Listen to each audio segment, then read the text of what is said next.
Welcome to Awareness to Action, a podcast brought to you by Northwestern Community Services Prevention and Wellness. I'm your host, Casey, a social worker and prevention and wellness specialist here in Virginia. Our goal is to bring you stories of people who are engaging in their communities in meaningful ways, to hopefully inspire and encourage you to seek those connections in your own community. Hello and welcome back to Awareness to Action. I am so happy to be back and excited to welcome Dr. Adam Starks to the show today. Dr. Starks is a motivational keynote speaker on a variety of child welfare-related topics, ranging from foster care, child mental health issues, and trauma-informed care. As a product of the foster care system who broke the cycle, he empowers audiences to uplift at-promise youth by tapping into community resources to convert youth potential into positive outcomes. We are fortunate to be digging into some of his story on this episode, and we will get to hear even more from Dr. Starks this May, when he joins us for the Triumph Over Trauma Summit, brought to you by the Northern Shenandoah Valley Resilience Initiative and held at Laurel Ridge Community College on Wednesday, May 15th. It's going to be a fantastic event, and all participants will receive a copy of Dr. Starks' book. So after you listen to this episode, be sure to register using the link in the episode description. As a heads up, Dr. Starks and I discuss suicide in this episode. It may be difficult for some listeners. As a reminder, help is always available. The Suicide and Crisis Lifeline can be reached by dialing 988. Welcome to the podcast, Dr. Starks. I'm so excited to be talking with you today. Yeah, I'm grateful to be here. Thanks for having me. So I want to dive into the work that you're doing these days, but I also know that it's all rooted in your lived experience and where you've come from. So I would love if you could share a little bit about your story with our listeners. Yeah, absolutely. I grew up not too far from where you're at in Rappahannock County. I entered the foster care system when I was 8 years old. I was in third grade at the time. I had three brothers. Only one of them got to come along with me. To this day, there is one that I still haven't been able to reconnect with after 30, 35 years. Hard to believe. But it was an interesting experience. I went through two foster homes, which is fortunate because so many foster children go through multiple homes. I've heard of stories as high as 25 until they aged out. And so for me, I was lucky that I only had to go through two. I did age out of the system without being adopted, which is typical of foster children. I did end up homeless right before college. I thought that was pretty much going to be the end, even though I worked so hard to get out of my situation.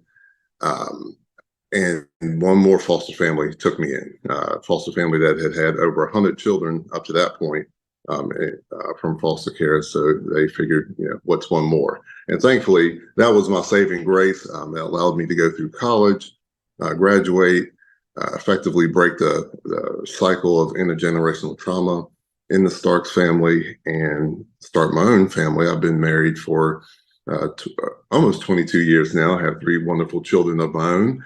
And that has led to me feeling great about that, but also feeling incomplete, like I need to do more. And there's that incessant need for purpose. And I think that taps on a lot of us. What is our purpose here in this life? Raising a family is wonderful, and it's been the most rewarding experience of my life, but there's something else beckoning. And when I published my autobiography in 2014, Broken Child, Mended Man, I went on several speaking tours, and one thing that always came up was, the question that always came up was, how do we recreate your success? Now, I don't see myself as a success. Yes, I broke the cycle, but I'm not out there, doing what most people consider success. The movie stars, the ball players, and all the rock stars or what have you. So I'm not, successful money-wise, but just success in terms of family, in terms of contributing to society. Yes, that part is successful. So it took me a while to figure out what did they mean by success. And so once I redefined it from my original take, because I thought I was going to be an Olympic athlete, which obviously did not happen. I did have a natural hurdling talent, but not of Olympic pedigree. So once I redefined success, I said, okay, now I know what they're talking about. and the low percentage of foster youth and at-risk youth, it got me thinking, what solution can I come up with? Because the answer I gave them was, well, it does take a village, which is cliche. It's true, but it's cliche. It's kind of empty. It doesn't really answer the question in a holistic way. And so I wanted to come up with a solution. And so I came up with an app called Mender, which I've been working on now for about 2 years. It's been on my mind for 5 years, but the technology didn't exist, the AI portion of the technology to make it scalable or feasible. So I'm working on that now. And what that essentially does is brings all of that good work that communities are doing. It brings it together under one umbrella so they can communicate with each other. Because right now, what I see, the reason my success is so hard to recreate is because many of the organizations are operating in silos. They're doing great work, but they're not talking to one another. And so there are still so many opportunities for at-risk or at-promise youth, as I call them, at-promise youth to slip through the systemic gaps, and families as well. And so Mender effectively closes that systemic gap because it allows those social communication structures to fuse together and make sure that this family has all of their basic needs met so they can have a chance at being successful in those youth, rather than making that trauma their story, reaching a period of post-traumatic growth and making sure that they can reach their potential. Well, first, thank you for sharing that with us. Yeah. I love the idea of this app. I think all the time am learning about organizations and resources in my own community and thinking like, how did I never know about that before? And Right. there's just such a need for that, because I think the agencies or the people who are doing very good work are usually addressing very crucial needs, and they're stretched thin. Like the people who are doing on the ground work in their community are not from these giant corporations that have every resource in the world. And so I think, if the choice comes to like doing the work with the community or working on marketing and advertising, they're always going to choose to do the work. But then exactly what you said, we don't know what's happening, or they're not connected. So I Right. can't wait to see how that comes together. Yeah, and you bring up a good point. The onus right now is on schools for the youth mental health crisis to provide social services, everything from hygiene products to laundry to get the kids to come to school. I'm like, wait a minute, there are nonprofits doing these things too. Why aren't they talking together? Why aren't they working together? And schools are spending all of this extra money on this stuff, and then the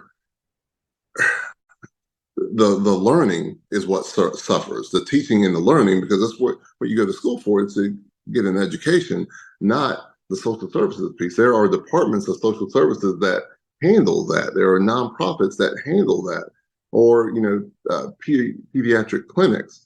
And so for the school to have the onus, or the hospital to have that onus of doing all of the things in-house, it's not feasible. You need that community structure to pull this off successfully. And what I mean pull this off, raising a child that may not have their parents or may be deemed at risk.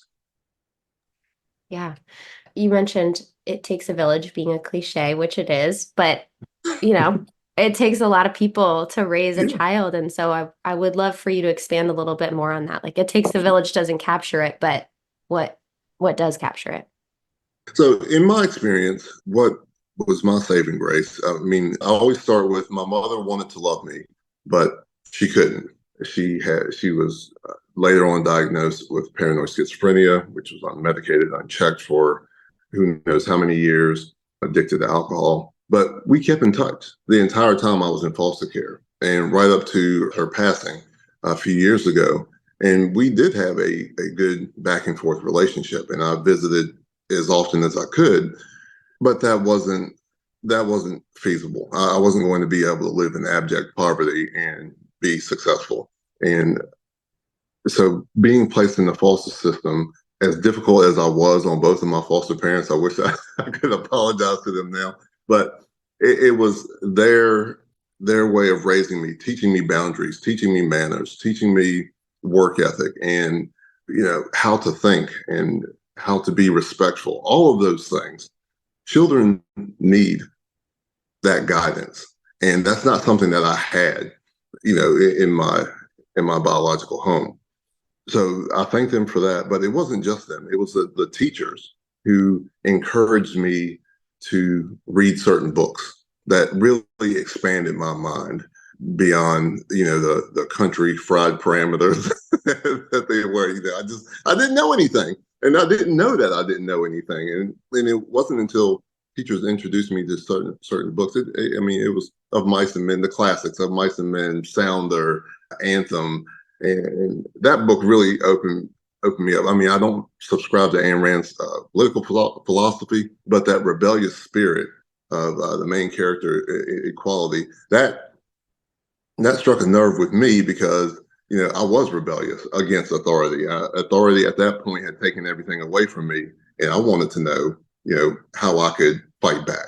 And that book, believe it or not, helped level me out because it made me feel like I wasn't the only one. It wasn't me against the world. And so, as strange as that is, it kind of had a reverse psychology effect. It's like, okay, maybe I can chill out and do this, get good grades and, find something that I'm good at, which I later did, track and field. That helped with my self-esteem. And my coach said, "Hey, Adam, have you ever thought about going to college?" Well, of course I hadn't thought about it. I was poor. I was in the country. I was Black. People like me didn't go to college. It didn't even cross my mind.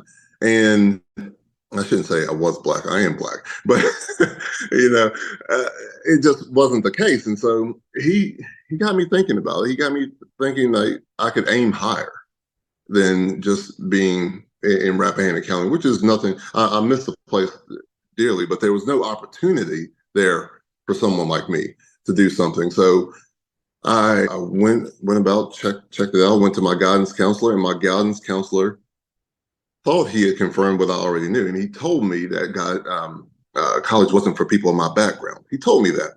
And so it agitated me. It took me off. I said, you know what? I'm going to prove him wrong. And so my coach actually came through instead of my guidance counselor. My coach walked me through the FAFSA. He walked me through the college application process. Went way above and beyond, took me to my college visits because my foster mom was a single mother working and things like that, and she just didn't have time. And so it was really those amazing group of people that helped make me who I am today. And, typically a lot of people will mistake my story for, hey, that guy, pulled himself up by his bootstraps. And I always clarify, look, I didn't have any bootstraps. I was poor as a church mouse, and I didn't have bootstraps. My society gave me those bootstraps. And eventually, at some point, it was up to me to lace them up and go forge my own path. But I didn't pull myself up by anything. It was my community, thanks to them, that I am the man I am today. Yeah, a pretty amazing village. Yeah, absolutely. That you had, to use the cliche, but I do think the concept of community parenting has come up a lot on this podcast. And okay, cool. I think it's so important that we, similarly to what you were saying before about like all of the onus being placed on the schools, like even in a home where everyone is thriving, we still probably shouldn't have the onus placed completely on one or two parents, like we need strong teachers, we need coaches who, are willing to go beyond the track and help you with college applications. That's incredible. And we need foster parents, and we need people who will take you in after you age out of the foster system. And I guess for anyone listening who's kind of feeling inspired by what you're sharing and wants to do something, do you have any go-to suggestions for how to look out for the at promise kids in your life? Yeah, there are plenty of, there are local social service agencies. There are foster kids in need of placement. If you can't do that, you had mentioned community parenting. They can't do that, and they know a foster family. Maybe they could offer respite care, or maybe offer to drive them to an appointment, or something like that. Because it does take a community. And I love what you said about even the nuclear family household, even they need help. I mean, we didn't make it as far on our own and by trying to do it ourselves. I mean, it was always a community. It was always some sort of social structure. And I don't know if it's technology or what, but we seem to be veering away from that. And it's created an epidemic of loneliness and social exclusion and, a sense of individualism, which is good to a degree, but not when you're trying to raise a family. You do need help because, Lord knows I need it with my 3 children. And it's not something that I've been able to do by myself. I mean, my wife obviously picks up most of the slack where, I'm not, strong like the admin stuff and scheduling and all that stuff. But, I show up and I'm there for my children. But again, when it comes to studying, there's strengths that I have and there's strengths that she has. And you bring the teachers into that fold, you bring the coaches into that fold, and all of those people become part of your de facto family or your community structure. Yeah, and I think maybe before ever being part of this podcast and having a lot of conversations where these sort of topics have come up, I thought like, well, that community parenting is for people in formal roles, like a teacher or a coach. But I think each of us can ask ourselves, like, what am I capable of? Like, I don't have kids at this time. And so my schedule is a lot easier than a family with 3 children. And so, how can I be a support to the people in my life who are raising young kids and, could use a night off? I could babysit all the time, Yeah. And so I think that's. Yeah, or volunteer, volunteering for, food pantries and things of that nature. That, I mean, they're always looking for help. And this is something that my app does as well, is it puts those nonprofits in touch with volunteers and there's a point system. So it's not just give, which is, what those children need. If they need hygiene products, we're not going to say, hey, you need to do this, and this to reach it. We're just going to make sure that they get it in their hands. But when they will be compelled to give back with the point system that we have, and they can volunteer if they have that time. And so putting them back into the community, that also addresses the social exclusion or loneliness epidemic as well. And it puts them in a place where they can also give back to their community and hopefully find their purpose. Yeah, I think I always feel like volunteering is the best way to build. You move to a new city, find a place to volunteer, and you will meet new people. So I like that idea of kind of emphasizing what you get from volunteering, because there is so much benefit to us, even when we're giving. Can you just talk a little bit about the phrase "at promise youth"? Because I love how strengths-based that is. Yeah, absolutely. So at risk, I was always deemed at risk. And the problem with the at risk, the stigma behind it is that you're a victim of your circumstances. That's your entire story. You're the foster child. Well, I'm a 43-year-old man. I'm no longer a foster child. That's not my story. That was a chapter in my life. And, I've gone and turned several pages since then. So at Promise Youth delves into the hopeful future and the post-traumatic growth of one part of their story.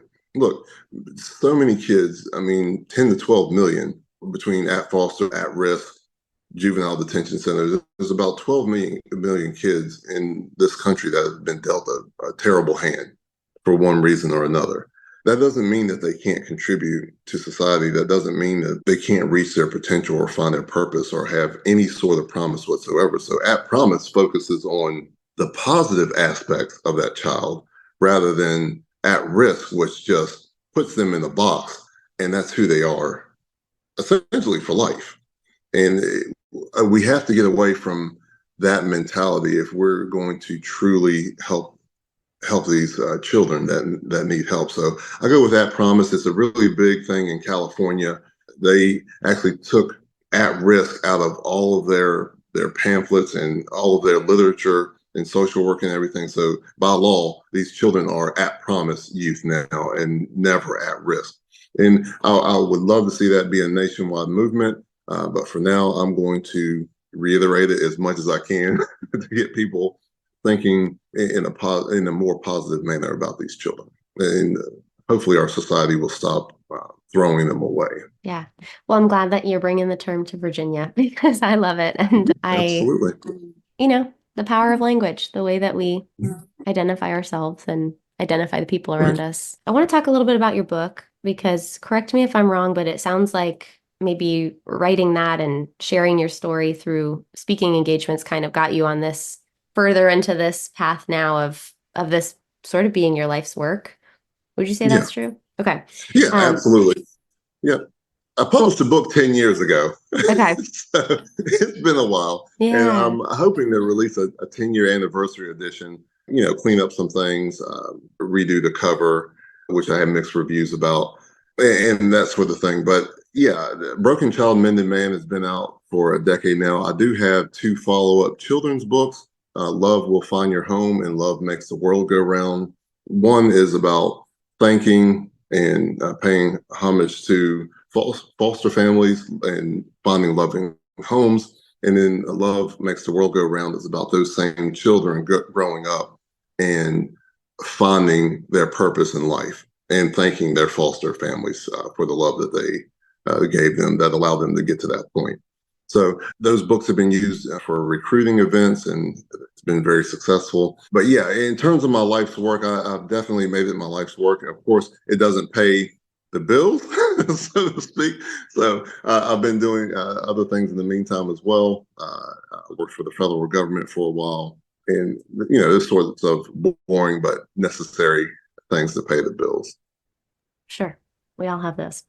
So Absolutely. I guess I would just love to know more about the process of writing that book. I'm sure over time there are people who are like, you should write all this down, or like, this is something that you need to share. This story is amazing. Or were you like, you know what? I think it's time for me to get this on paper because I have not written a book, but I have to think that writing one story is a entirely different experience from sharing it verbally, in conversation. I have to think that it's a more intense process maybe.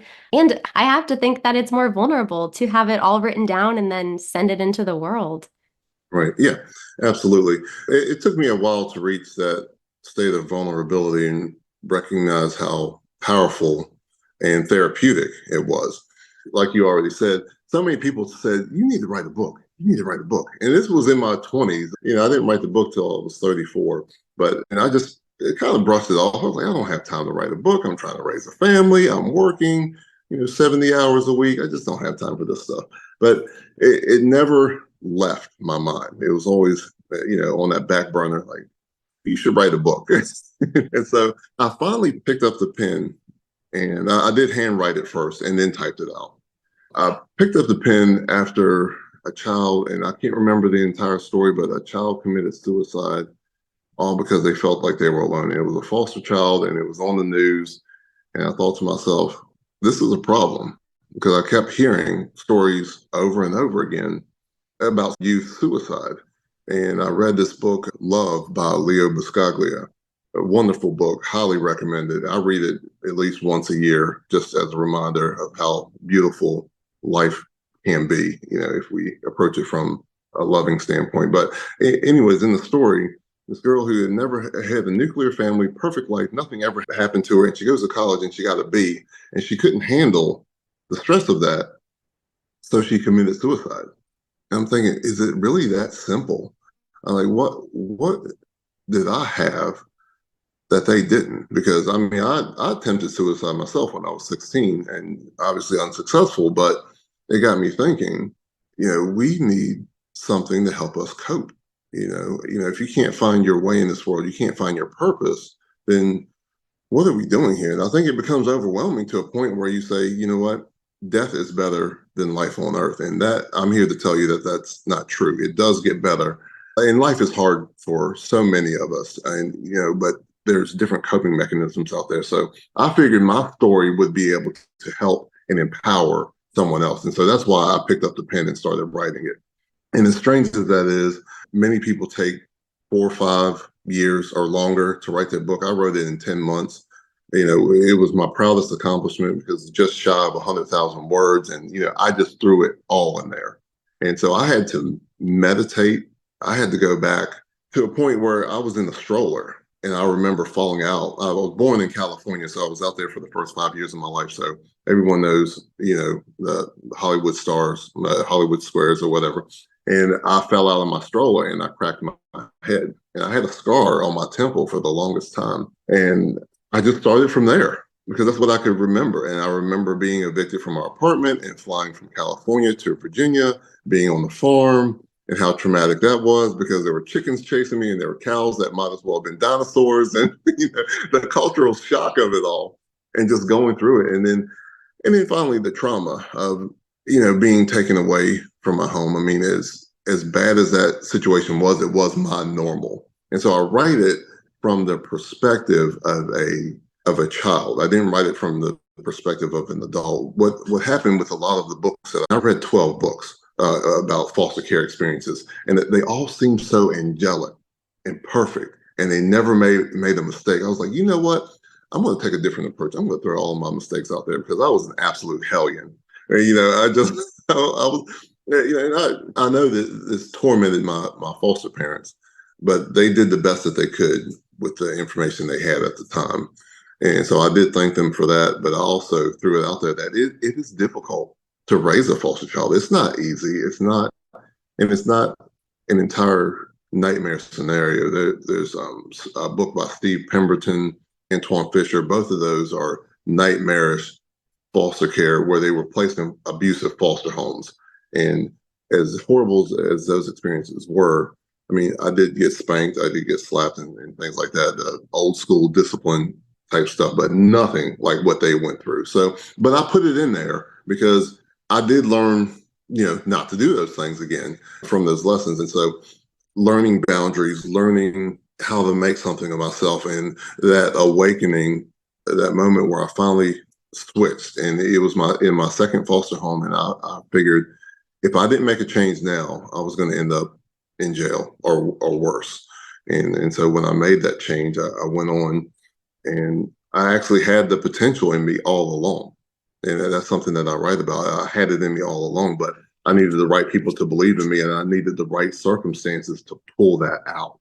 And that was a process. Writing about it, you do, or at least me, I went through a period where, I was writing with, tear-filled eyes because I couldn't believe I went through that.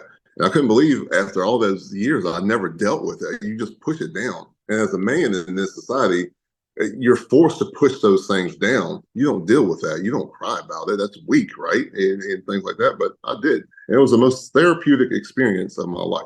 And I've been through, multiple therapists, which was not a great experience for me.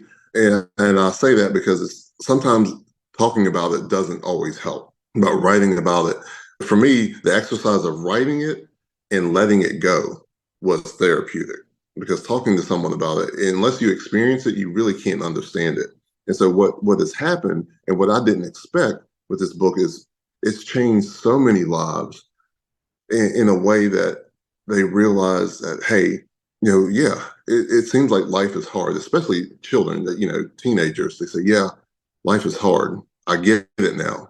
From his perspective, he gets me, and I get this, and I can change. And so many parents have reached out to me and thanked me, for writing this book in the manner that I wrote it, because I was not perfect. I was far from it. So like you talked about, that vulnerability and just laying it out there, it was risky. And I ticked some people off. I mean, but my thing is, like Maya Angelou said, if you wanted people to, talk better about you, you should have. I threw it out there. So there's a little bit of dirt in it. And there's a little bit of gossip for that area. and then there's, most importantly, my story of overcoming. And so it wasn't easy. It wasn't perfect. It was messy, but that's life. It certainly is.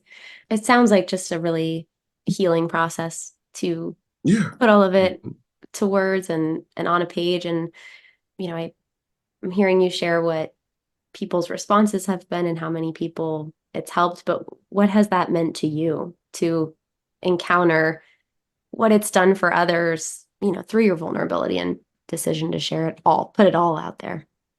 Right. I'm real big on legacy. Now, I've always, the Starks name in Virginia, is one of survivorship. I mean, it's been tough. When you look back at the generational story and the suffering, the overcoming, and having that all rest on my shoulders at this point, because I mean, it's transferred through our DNA, that trauma, and having it all rest with me and saying, okay, and making the decision to say it stops with me is a big deal. And so for me, the legacy that I'm able to leave behind means more than anything. The fact that I've been able to reach back and help others.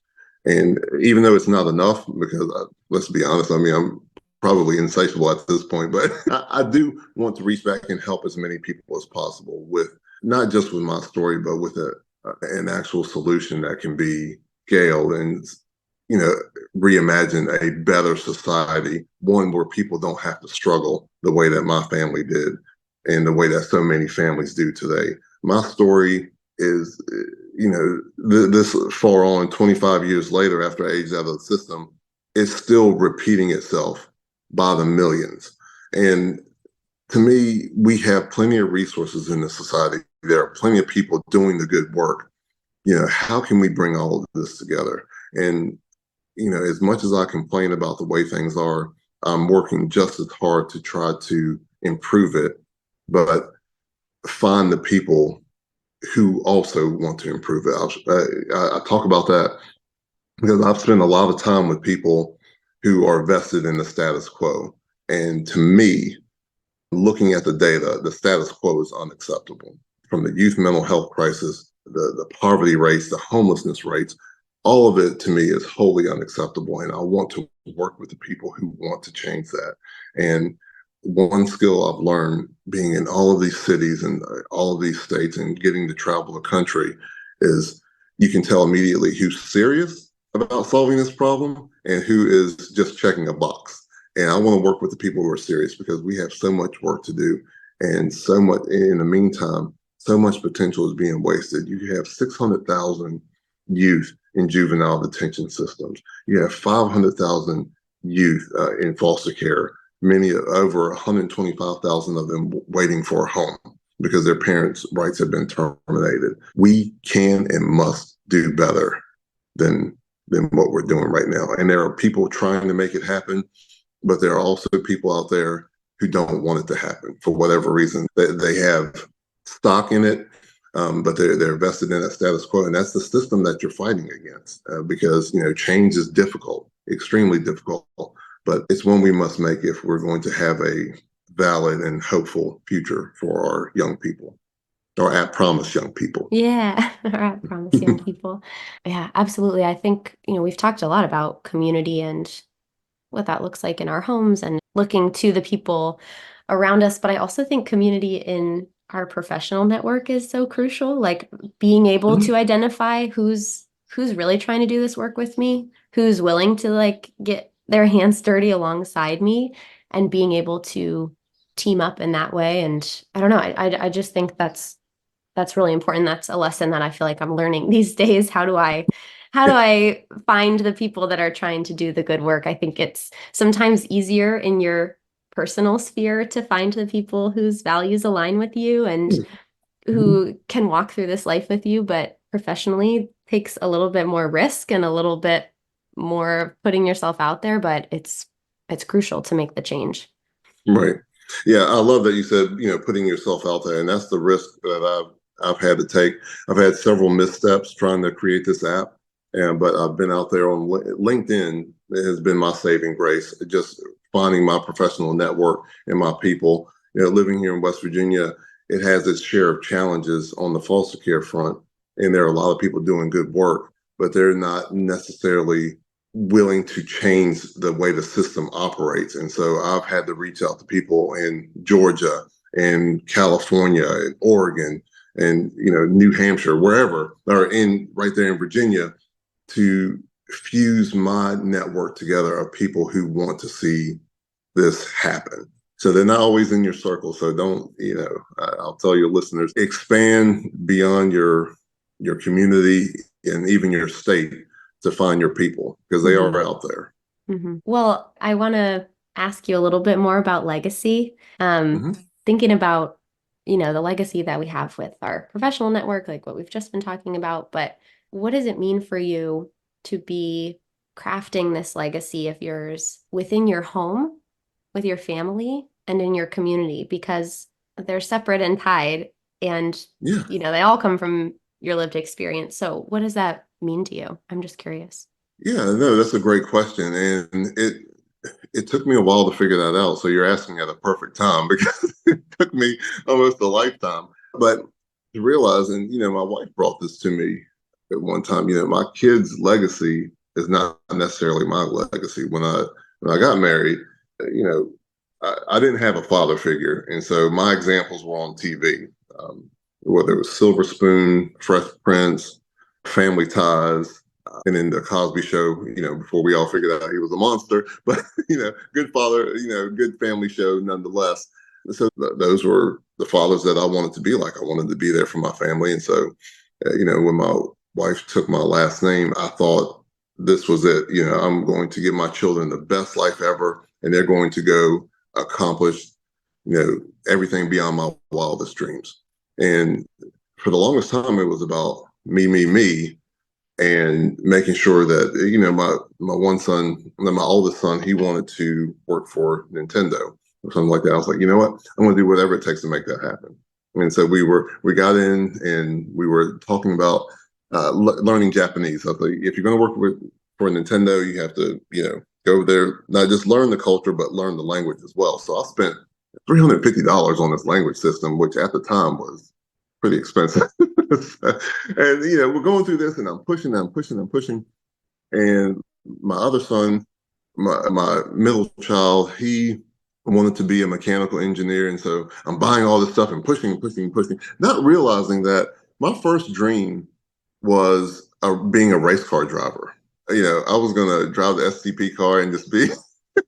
And then I wanted to be a fireman, and then I wanted to be this. And, then I was going to be an Olympic hurdler and all this stuff. And I ended up, right out of college working for Panera Bread, which no one dreams of that, that experience. It paid the bills, but it wasn't exactly a dream job. And so, I'm sitting there going through this stuff, and I finally realized, with my daughter, she doesn't really have a dream per se, but she's 10. And I'm sitting there just trying to press all this stuff and kind of rushing their childhood away to try to get them to be successful so they don't have to go through the things that I went through. And then, my wife said something a few years ago that just let me know, it's their legacy to create. All we can do is provide the foundation, but ultimately it's up to them. And so that was a epiphany for me that this wasn't, their lives weren't about me. I have to go create my own legacy rather than trying to live my life through them.